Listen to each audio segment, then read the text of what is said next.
Guys, welcome back to my YouTube channel. So आज हम पढ़ने वाले रूसो के बारे में, जिनका कंप्लीट नेम है जीन जैक्स रूसो। इनके बारे में हम ऑलरेडी पार्ट 1 एंड पार्ट 2 में बहुत कुछ कवर कर चुके हैं। सो अगर आपने वो पार्ट 1 एंड पार्ट 2 नहीं देखे हैं तो पहले तो जाइए और वो पार्ट 1 एंड पार्ट 2 देख के आइए, उसके बाद इस वीडियो पर कंटिन्यू कीजिएगा। एंड उनकी लिंक जो है मैंने डिस्क्रिप्शन बॉक्स में दे रखी है। So what are you waiting for? फटाफट से जाइए और देख के आइए एंड फिर इस वीडियो को कंटिन्यू कीजिएगा। ओके, सो आज हम इस पार्ट 3 में कवर करने वाले हैं अबाउट द जनरल विल। हमने पहले उनका इंट्रोडक्शन देख लिया पार्ट 1 में, उनका ह्यूमन नेचर की व्यूज, उनके व्यूज क्या थे ह्यूमन नेचर के ऊपर, वो चीज़ भी हमने कवर कर ली। हमने कैसे सोशल कॉन्ट्रैक्ट थ्योरी का ओरिजिन हुआ, क्या उसके फीचर्स थे, ये सब चीज़ें हमने पार्ट 1 एंड पार्ट 2 में ऑलरेडी हम कवर कर चुके हैं।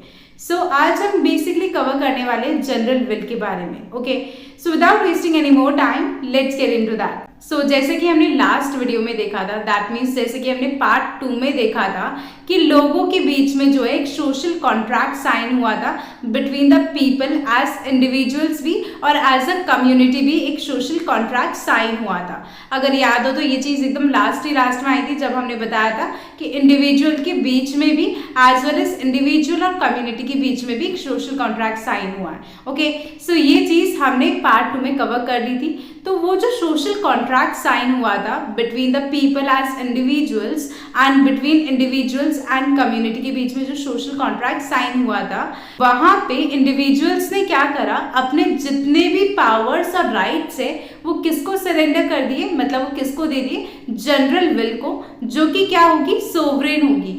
दैट मीन्स वो जनरल विल क्या कर सकती है, मेजर डिसीजंस ले सकती है। जो भी डिसीजंस होंगे वो जनरल विल के द्वारा लिए जाएंगे।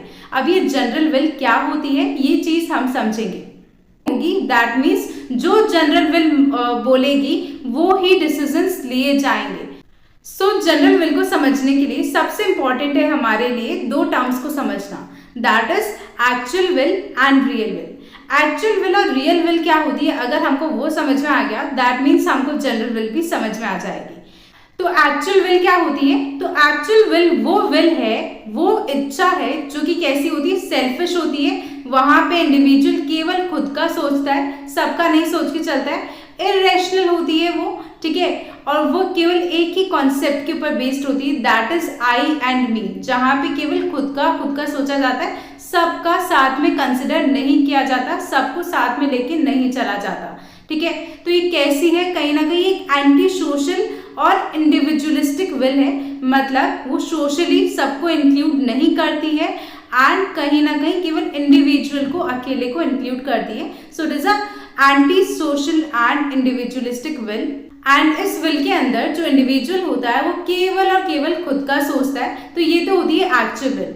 इसके ऊपर क्वेश्चन जरूर आ सकता है, what is the difference between actual will and real will, या what is actual will, what is real will, in 2 marker questions. बाकी 15 और 18 मार्कर क्वेश्चन में इस टॉपिक में से जनरल विल का क्वेश्चन आना है 500% कंफर्म। ओके, नाउ सो अब हम देखते हैं रियल विल क्या होती है। तो ये जो रियल विल होती है वो एकदम अपोजिट होती है एक्चुअल विल के। ये जो होती है नोबल होती है, रेशनल होती है, सुप्रीम होती है, एज वेल एज मॉरल होती है। ठीक है, और जैसे कि वो एक इंडिविजुअलिस्टिक विल हुआ करती थी और एंटी सोशल हुआ करती थी एक्चुअल विल, तो ये यहाँ पे इसकी एकदम अपोजिट होती है।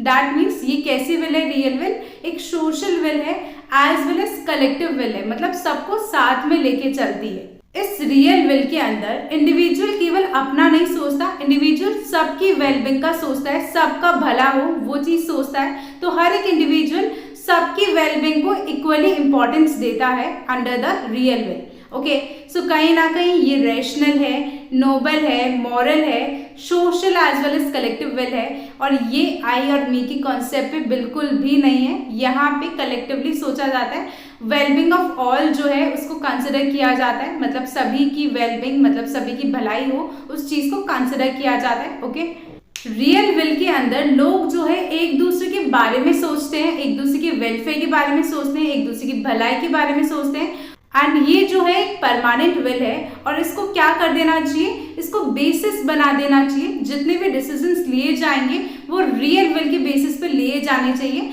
ये यहाँ पे बोला जाता है। रियल विल जो है ये एक परमानेंट विल है एंड इसको बेसिस बना देना चाहिए जितने भी एक्शंस लिए जा रहे हैं या जितने भी डिसीजंस लिए जा रहे हैं स्टेट के अंदर, उसका एक बेसिस बना देना चाहिए कि इस बेसिस पे या इस रियल विल के बेसिस पे हम सारे डिसीजंस लेंगे या हम जो भी एक्शन लेना है वो लेंगे। ये तो हुई रियल विल और एक्चुअल विल। अब हम आते हैं कि जनरल विल का मतलब क्या होता है। तो रूसो के अकॉर्डिंग जनरल विल का मतलब ये नहीं है कि गुड विल और बैड विल का जो है साथ में आना, उसका मतलब बिल्कुल भी ये नहीं है। जबकि रूसो का मतलब क्या है जनरल विल से, कि ओनली गुड विल का होना is the general will. Okay, तो that is the meaning of general will according to Rousseau.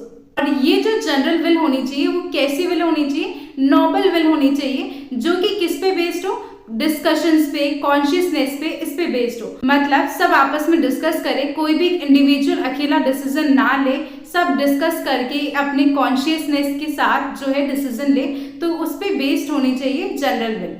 And Rousseau के अकॉर्डिंग ये जो जनरल विल होनी चाहिए ये कहीं ना कहीं मेजॉरिटी विल नहीं होनी चाहिए, जबकि ये यूनानिमस विल होनी चाहिए। दैट मीन्स अगर कोई डिसीजन मेजॉरिटी की बेसिस पे लिया गया है तो वैसा बिल्कुल भी नहीं होना चाहिए। ऐसा डिसीजन माना जाना चाहिए, उस डिसीजन को जो है जनरल विल कंसिडर करा जाएगा जहां पे सब लोग अग्री कर रहे हो, सब लोग ने मिलके डिसीजन लिया हो। ऐसा नहीं हो कि 20 लोग में से 11 लोग अग्री कर रहे हैं इसलिए वो डिसीजन लिया गया हो, तो ये चीज बिल्कुल नहीं होनी चाहिए। रूसो के अकॉर्डिंग अगर 20 के 20 लोग जो है उस चीज पे अग्री कर रहे हैं तभी वो डिसीजन लिया जाना चाहिए। तो that comes under general will, कि यूनानिमस विल होनी चाहिए, नॉट मेजॉरिटी विल। तो रूसो की जो जनरल विल है वो सबको फ्रीडम देती है, सबको इक्वल कंसिडर करती है। तो रूसो की जो जनरल विल है वो इंडिविजुअल विल को एंड नहीं करती है, वो एक इंडिविजुअल विल को खत्म नहीं करती है। बट यहाँ पे क्या होगा कि जितने भी इंडिविजुअल विल्स है वो सब किसके लिए काम करेगी? सबकी भलाई के लिए, सबके फायदे के लिए काम करेगी। तो कहीं ना कहीं इंडिविजुअल विल्स मिलके ही सबका बेनिफिट देखेगी। अब जनरल विल और विल ऑफ ऑल के बीच में क्या डिफरेंस है? तो जनरल विल जो है वो किसके ऊपर बेस्ड है? Benefit of the community as a whole, कि पूरी कम्युनिटी का जो है बेनिफिट होना चाहिए, भलाई होनी चाहिए, उसका वेलफेयर होना चाहिए, ये बोलती है general will. Versus will of all जो है एक मेजॉरिटी विल है, मतलब वहां पे जो मेजॉरिटी ने डिसीजन लिया वो चीज कंसिडर की जाती है। एंड यहाँ पे कुछ लोग जो है पीछे छूट जाएंगे, माइनॉरिटी जो है वो पक्का पीछे छूट जाएगी। तो ये डिफरेंस है between general will and will of all, जहाँ पे जनरल विल जो है पूरी कम्युनिटी का फायदा करती है, वेरस विल ऑफ ऑल में क्या होता है कि कुछ लोग जो है पीछे छूट जाते हैं एंड ये एक मेजॉरिटी विल है। ठीक है, मतलब जो मेजॉरिटी ने डिसीजन लिया वो डिसीजन यहाँ पे कंसिडर किया जाता है। तो जैसे कि हमने ऑलरेडी अभी पढ़ा था कि जनरल विल जो है कहीं ना कहीं मेजॉरिटी विल नहीं है, जबकि वो कैसी विल है? यूनानिमस विल है। दैट मीन्स अगर कोई डिसीजन ले रहे हैं तो वहां पे मेजॉरिटी जो बोलेगी वो डिसीजन नहीं लिया जाएगा।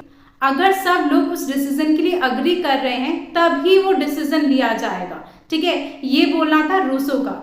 और यहाँ पे रूसो एक और चीज कहते हैं कि अगर सपोज करो 20 लोग में से कोई एक जना भी मना कर रहा है उस डिसीजन के लिए, या एक जना भी उस डिसीजन से अग्री नहीं कर रहा है, तो ऐसे में उसको फोर्सफुली नहीं बोला जाएगा कि तुम अपने नो को यस में कन्वर्ट करो, ये चीज नहीं होगी।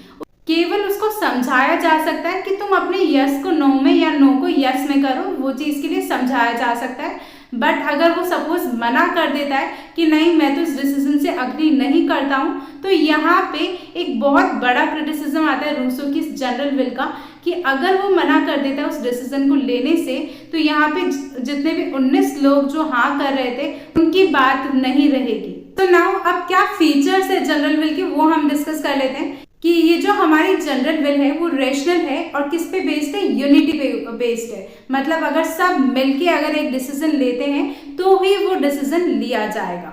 Now the second point is, क्योंकि कोई भी डिसीजन लेने से पहले आपने पूरा अपना दिमाग से सोचा है, सबसे डिस्कस किया है और सबकी भलाई के लिए वो डिसीजन लिया है, तो इसलिए इसको टाइम टू टाइम चेंज नहीं किया जाता है और ये कहीं ना कहीं परमानेंट है। ठीक है, जनरल विल केवल पॉलिटिकल या सोशल विल नहीं है, ये साथ साथ मॉरलिटी के ऊपर भी बेस्ड है और इस वजह से ये जो है एक राइट विल है, एकदम करेक्ट विल है।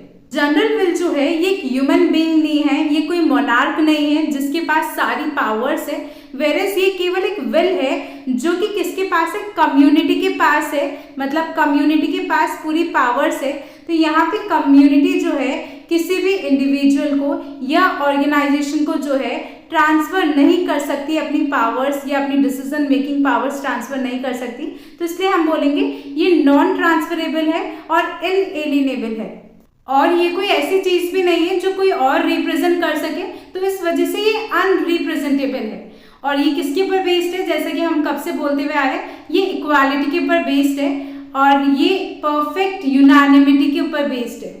मतलब कोई भी डिसीजन लिया जाता है तो वो यूनानिमसली लिया जाता है, तो कहीं ना कहीं ये मेजॉरिटी विल नहीं है, बट ये किसके ऊपर बेस्ड है, परफेक्ट यूनानिमिटी के ऊपर बेस्ड है। गवर्नमेंट केवल एक एजेंसी होती है जो कि एग्जीक्यूट कर सकती है जनरल विल को, मतलब जो भी कम्युनिटी ने डिसीजन लिया है उसको एग्जीक्यूट करने का काम जो होता है गवर्नमेंट को होता है। तो इस वजह से गवर्नमेंट केवल एक एजेंसी होती है जो एग्जीक्यूट करती है इस जनरल विल को। ये जो जनरल विल है वो सुप्रीम है, एब्सोल्यूट है और इनवॉयलेबल है, and it has a will and personality of its own.